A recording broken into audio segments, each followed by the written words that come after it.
Welcome back, traders and investors, to Benzinga's pre-market prep, brought to you by MarketFi. I'm your co-host, Joel Alconin, along with Brianna Valesky, and we have Rob Hoffman on the line. He's a founder and CEO of Become a Better Trader, and that's what we all want to do and be. Rob, thanks for joining us. It's great to be here with you, Joel, Brianna, and the whole team there at Benzinga. All right, so you like to go into trading competitions, and could you just tell us a little bit about that? That's a lot of pressure when you're trading and people are looking over your shoulder. Well, it is, truth be told, especially the ones over in Europe where it's 16 traders that are picked to be there from around the world representing their countries.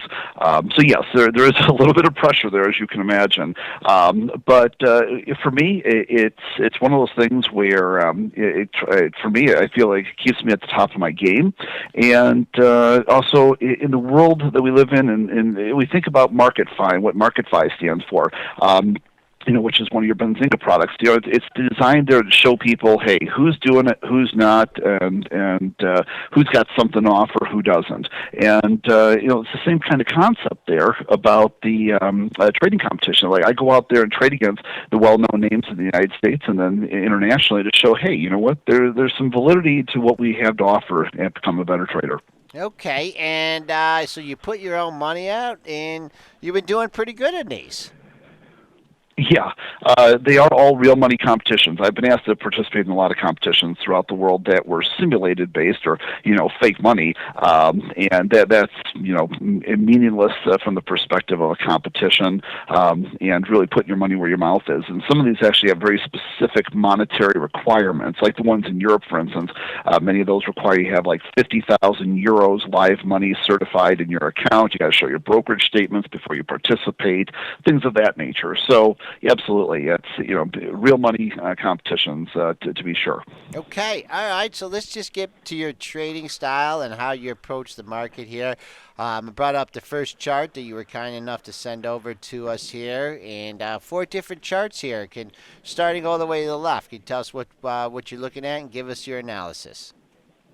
Yeah, so what we have here, this is what I'm really keen on as relates to the stock indexes right now. On the far left chart, that's the S&P, the futures. The second from the left is the Russell. The second in from the right is the Dow, and then the far right is the Nasdaq.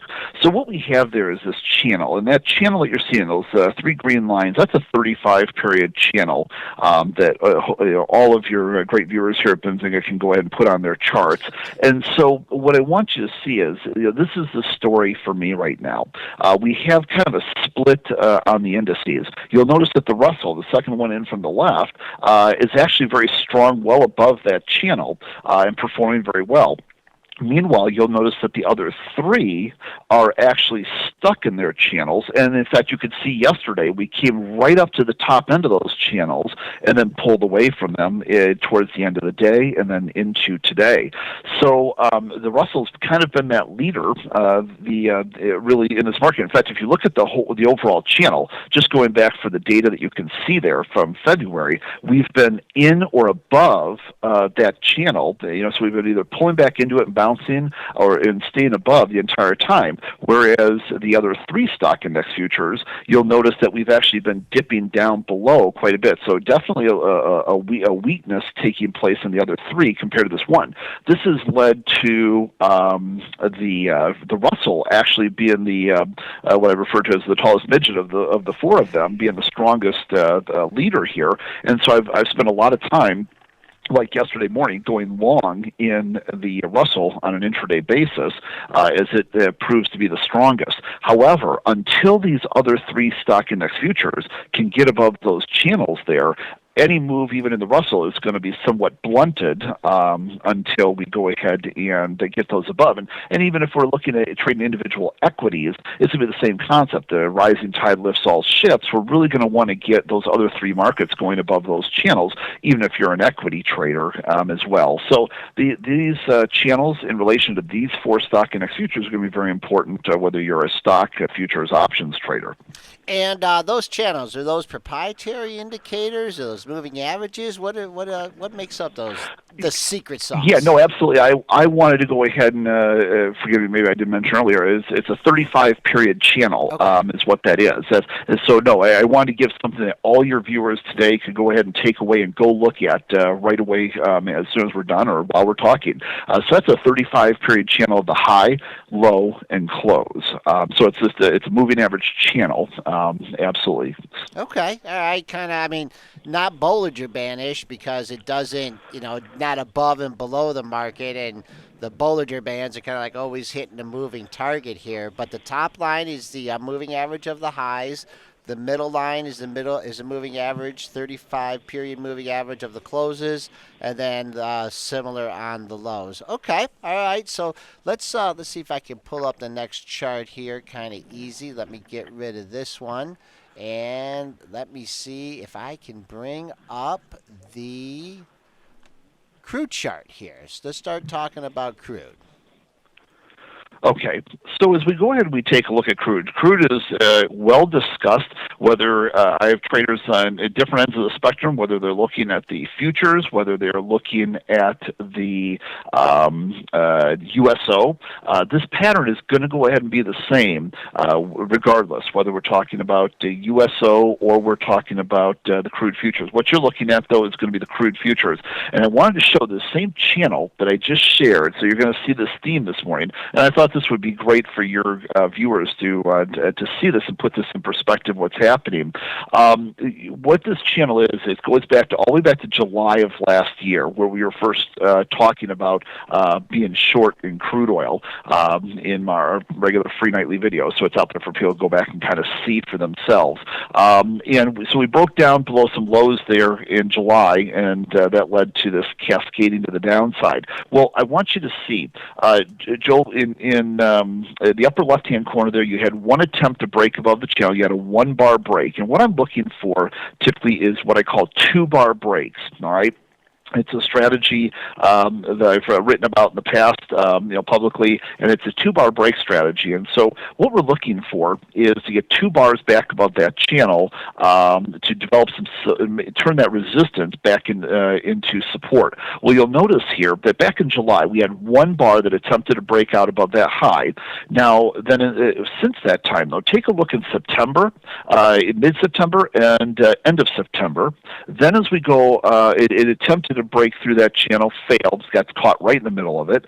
And then as we go all the way into February here, look at the 3 attempts back to back to back where it tried to break above the high of the channel and couldn't even close, Joel, above the channel there. And so then as we're looking into March, same thing. Well, and then as we go into the end of March, you'll notice that we had this 1-day close above it. I'm like, listen, gang, 1 day doesn't make a trend. We need to get 2 bars closing back above this channel to start saying, this thing might actually be ready for a real reversal back up. So I'm going to be focusing very heavily, and this is both on the crude oil futures and USO for that matter.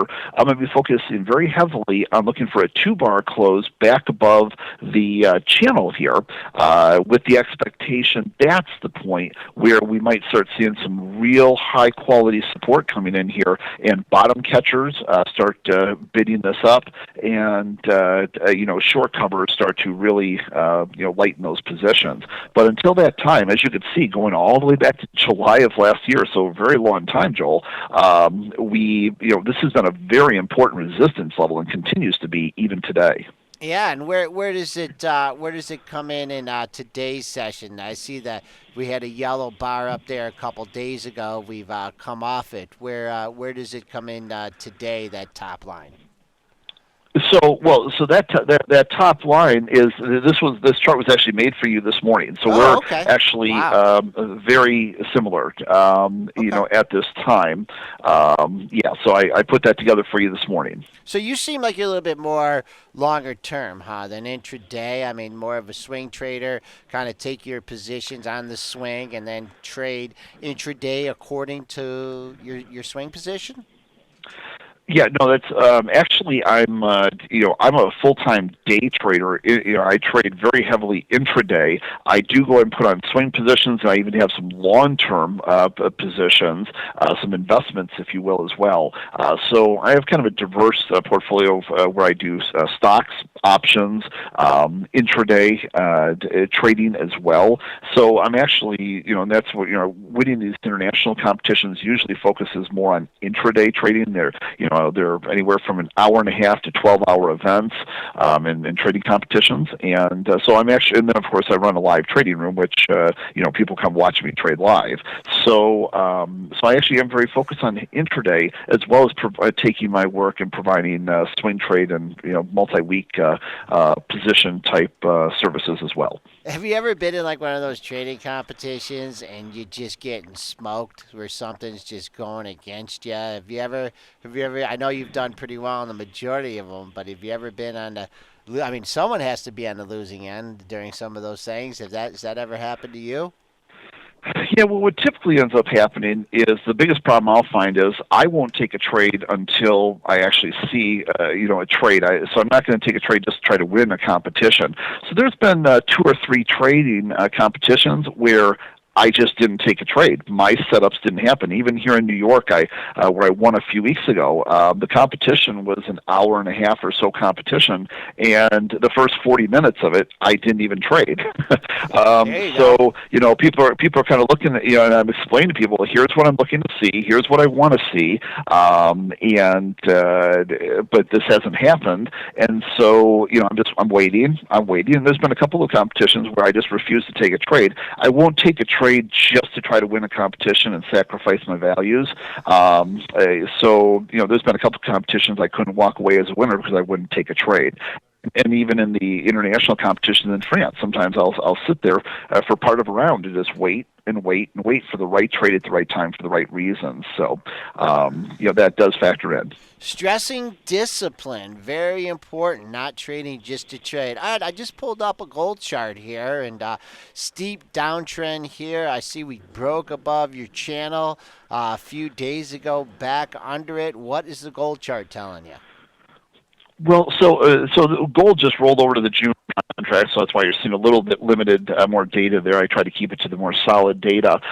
What you're actually looking at, if you notice in the back and the far left side, when we broke above the channel, we had two bars back above the channel. You notice that led to a really nice run there, Joel, up towards the 1300 plus level. Now, then when we broke back down below the channel in the middle of February, you can see that we went ahead and actually, once we had the two-bar break below the channel, that led to a really nice move all the way back down to around the 1145 area.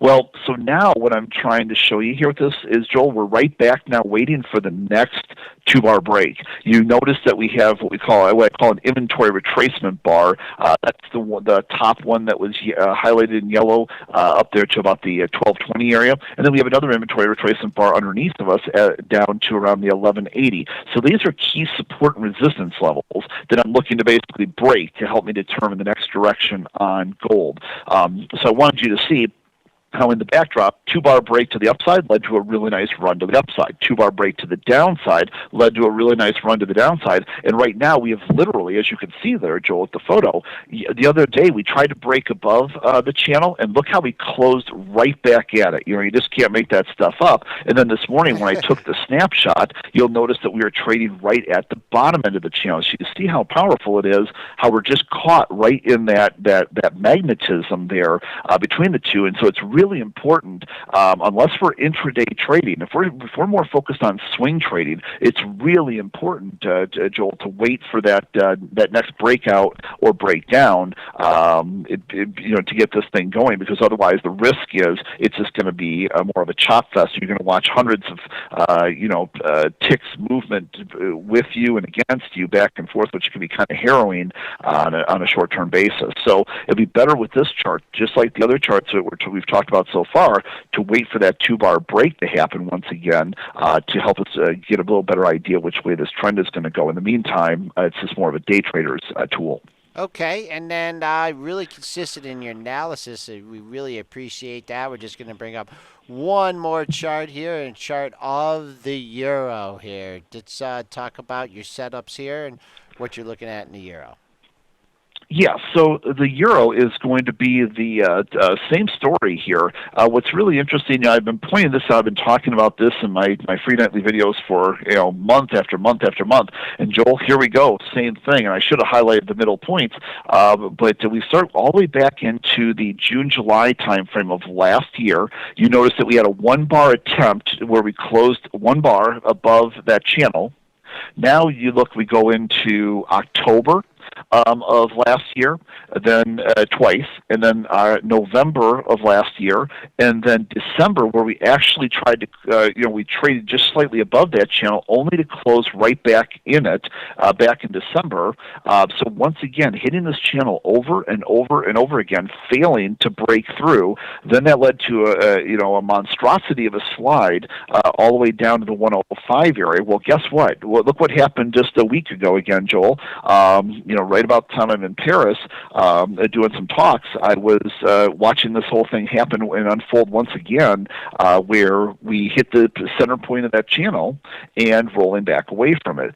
So right now, my focal point's been more short side trading on the euro until such time as we can get back above that channel. Now, same thing as the other charts, and you see the consistency in it all. What will happen is if we can get if we get a 2-bar break back above that channel, that'll be the first time, Joel, since all the way back in June of last year and beyond. That's a long time, as you can imagine. So that could lead to some real strong short covering and fresh buying down there. But until that time, I've just been telling people in my bigger currency traders and that have asked, from my perspective, this is not a buy. This is not a good idea to bottom catch, and I've been saying that quite consistently now, month over month for the last 6-8 months plus.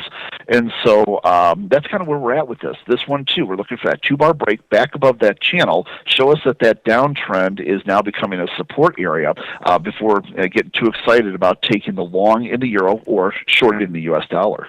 And how long have you been trading with this strategy, and how long did it take you to figure it out, and do you ever see you going away from it? No, well, this is just one very simple strategy I wanted to share with the viewers here today. Something that they could take away, use without having to get proprietary work and stuff like that of mine. So I've been using this for many years. I've been trading since way back in the 90s. So I will continue to use this strategy. As you can see, this has kind of stood the test of time, and and just looking at all these core charts that we've been showing, you can see that consistency in the message between gold, crude oil, euro, stock indexes, how they all, kind of hover around just this one, very simple level, let alone all the rest of my work. So I hope this gave some people some very serious things to think about as everybody's focused right now on the euro and dollar, crude oil futures, the USO, different opportunities that people are like, is now the time to buy? Is now the time to buy? Well, now we've given some people some things to look at to might help give them a better guide. And final advice for new traders. What is someone that's looking to get in a little disposable cash? What's your best advice for them? Wow. Well, take it slow. Don't be too quick to rush into the markets. Do a lot of testing. Do a lot of chart reading, chart analysis. Eventually, be careful how and where you spend your money, because everybody wants to sell you something.